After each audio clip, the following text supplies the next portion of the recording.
Hi, this is Emily Taylor. I'm the Associate Producer for EverQuest 2, and welcome to the Age of Discovery Beta Tour. So the Age of Discovery is a very feature-rich expansion, and rather than having a lot of new zones, we've focused on added gameplay and new mechanics, so this is going to be a very hands-on tour. We'll give you a chance to look at the new Beast Lord class, and then we'll head back to Freeport to hire some mercenaries. Finally, we'll look into the Dungeon Maker tool, and we'll learn how players can create and share their own dungeons. So if everyone's logged in, you should find that you're on your Beast Lord, and we're in Everfrost right now. Beast Lords have warders that they can tame, who work in combination with the Beast Lord to create a new style of combat tactics. So the Beast Lords have fewer buttons to press, but they have a more active and reactive playstyle than our other classes, as they react and interact with their warder. When you start a new Beast Lord, you have a warder already, and what species you get depends on your race, but as you travel around the world, you'll be able to tame animals from almost everywhere. So let's go ahead and tame a new warder.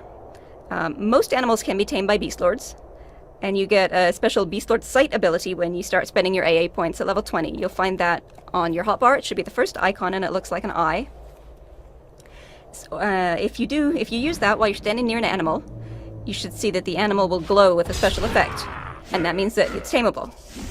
The second ability we've put in your hotbar is your Tame Warder ability. So to do that, you engage the animal in combat. When the animal is below 50% health, then you use your Tame Warder ability. So there are in total 16 different families of warders, for example, the cat family, the bird family, the canine family, etc. Each of them has slightly different offensive and defensive abilities, so you can figure out what suits you best. So Beast Lords are a class that players have been asking for since the game launched, and we're very excited to be bringing them back to North at last. And we've tried to make it a unique gameplay experience as well, with a lot more interactive elements between the Beast Lord and the Warder than our other classes have.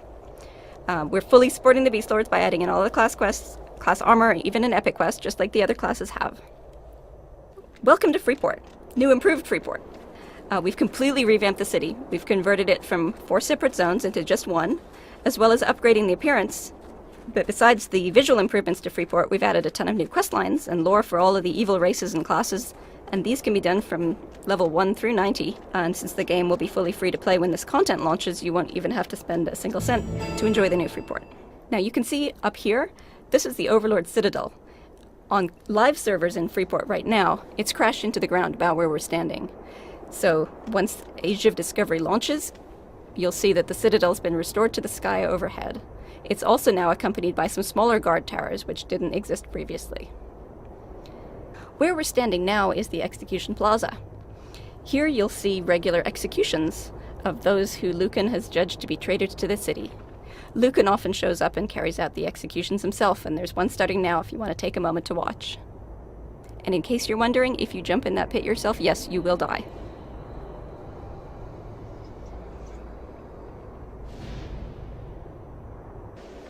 This is the Overlord's Plaza.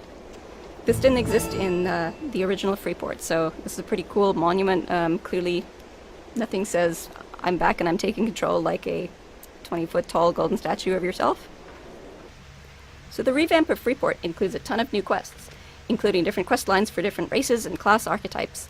Many of the quest chains also scale dynamically to your level, so even if you're already level 90, you can still enjoy them. And we've preserved a lot of the older content as well, although some of the older quests have had to be tweaked to match the city's changes. The old racial neighborhoods have been turned into instance quest zones, so you'll visit those while you're doing your quests. And there's also a new public quest outside Freeport in the Common Lands, which is for levels 20 to 30. So let's head over to the Seafarer's Roost Inn, which is where we'll meet our new mercenaries. Okay, here we are at the harbor. You can see the tents over at the right. That's new. There's sort of a commercial area where you should find the banker, the broker, the mender. You'll also find the new reforging merchant there. And here at the Seafarer's Roost Inn, you'll find the mercenaries hanging out. So mercenaries are another cool feature coming with the Age of Discovery. They are hired hands that you can pay to help you fight. They act like a group member, and they'll take up a group slot in your party. They also demand a share of the loot, and you have to pay them a regular salary or they will quit. But they're a great option if you need a little extra help to run that one quest, or if your group just can't find that last person to run a dungeon. They can even join raids. Mercenaries come in 5 general categories: tanks, healers, melee DPS, caster DPS, and support. And you'll see they have a unique icon over their head that should indicate their role. We've got one mercenary standing out front of the inn here. And if we go inside, there's a healer just around here behind the ogre, and a few more out the back. Now, each mercenary is a unique character with unique abilities, so the healer here in Freeport is not necessarily the same as a healer from another place. You might find that one healer specializes in heal over times, the other specializes in instant heals, maybe one has a better res, maybe another does more damage. So it's worth investigating the different mercenaries to find the one that suits you best. There are some mercenaries that will be based in Freeport and in Kinos. There are others you'll meet out in the world. Once you've hired a mercenary for the first time, after that you'll be able to visit Freeport or Kinos to hire them again, regardless of where you originally met them. In addition to these normal mercenaries, there are a few rare mercenaries, which very rarely you may encounter. You'll find these out in the world. These are extra powerful mercenaries, and they have a cost to match, and they'll stay with you for only a limited time before they leave. But they are extra cool and extra powerful, and while you do have them, you're going to kick some serious butt. Alright, now on to our final stop. Let's take a quick look at Dungeon Maker. So, to access your dungeon, open your persona window again, that was the C button, and you'll also notice you've got a new tab there called Dungeons. Click on Dungeons, and in here there's a button where you can create a new dungeon, or if you're a trustee of someone else's dungeon, that will be listed in this list as well. And when you've created a few dungeons, you'll see this list is filled up. There's several themes to choose from. For example, you probably saw on the list there's Mistmoor, Crushbone, and the Lair of Scale. And within each theme, there are several different room layouts which you can choose from, so this should give people a good variety of options to choose from when you're planning your dungeon. This is obviously based on the Vampire Castle Mistmoor in Loping Plains. As you're probably aware, Dungeon Maker is a really exciting new tool that allows you to actually create and publish dungeons so that other people can fight through to win rewards. This is a groundbreaking feature, and we think it's going to be a huge hit, and we're very excited to see what the players in beta are doing with it already. You get rewards both as a builder of the dungeons and as a player, which makes this an exciting way to show off your creative skills. You'll probably notice you have a new window pop up on your screen called a toolbox. This is where you'll find your monster spawners, your effect objects, and decorations that you can put in your dungeon. Monster spawners are what they sound like. They will make monsters appear. Effect objects add effects to the monsters that they are placed near.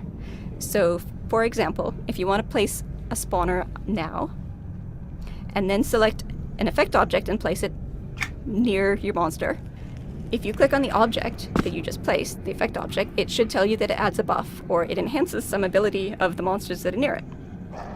Some examples of effects might be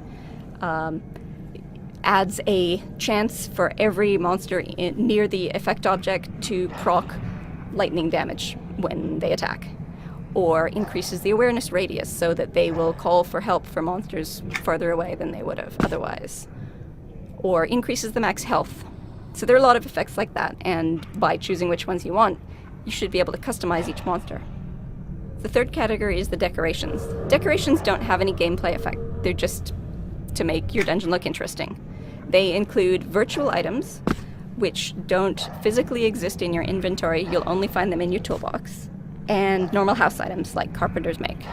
And you can earn the spawners, the effect objects, and the virtual decorations in a number of ways, including through running dungeons or building dungeons and earning tokens that would let you buy more. Now you'll notice that the toolbox has a publish button at the top. Once you finish decorating your dungeon, this button allows you to publish the dungeon so that other players can enter and fight through it. And dungeon makers will receive reward tokens when players finish playing through their dungeon, and players also receive reward tokens for going through the dungeon. The tokens can be spent on a wide variety of things, including the dungeon maker spawners and objects, as I mentioned, also gear. There's some pretty cool stuff coming up. So that's the basic idea of Dungeon Maker. If you want to hop in and run through a dungeon, you can click on your EverQuest 2 menu, that's the EQ2 button, and there's now a Dungeon Leaderboards option. If you click on that, you'll see all of the dungeons that people have published, so just pick one and go into it. When you zone in, you'll notice that you have a dialog box listing a number of adventurers you can choose.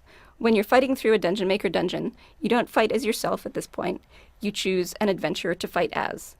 So right now you've got about 4 or 5 options to choose from. When this goes live, you'll be able to unlock more. You'll be able to obtain them in a variety of ways. And you can choose, each one has different abilities, so you can choose which one suits you best. On the right of your screen, you can see the group window to show you what all of your group mates have selected if you're running through the dungeon in a group. And that way you can choose your adventurer to suit what they've chosen. You don't need a group to run through a Dungeon Maker dungeon. It is optional.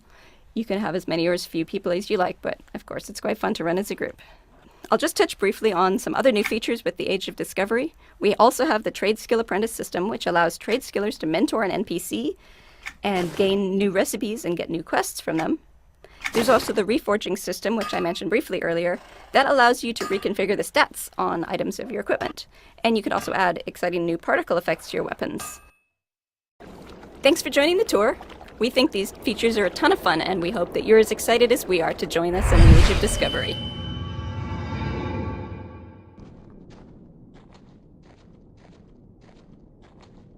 Sony.